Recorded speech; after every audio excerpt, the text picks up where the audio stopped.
This is tricky. It's a great question, Larry. I mean, I'll take the bait. Yes, I think, part of, I've written, 4 collections of poetry that I've published at this point, and I describe it as kind of a larger project, which is really talking about, um, using biography or events to get inside something. And the first 3 collections, especially, featured a lot of jazz musicians, and the reason for that is at least twofold. One, because I love these artists and want to celebrate them, but the conditions under which so much of this music was and perhaps still is created is its own story. It's a very American story.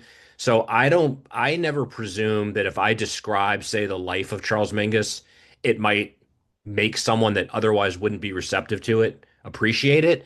But when someone understands that a Charlie Parker or a Thelonious Monk or an Ornette Coleman, for that matter, and so many others were making this miraculous music and barely able to pay their bills, and were living through a period of very deliberate, racist ideology. They were resisted at every step and managed to create music that we can look at now, decades later, and appreciate this is some of America's most profound achievement.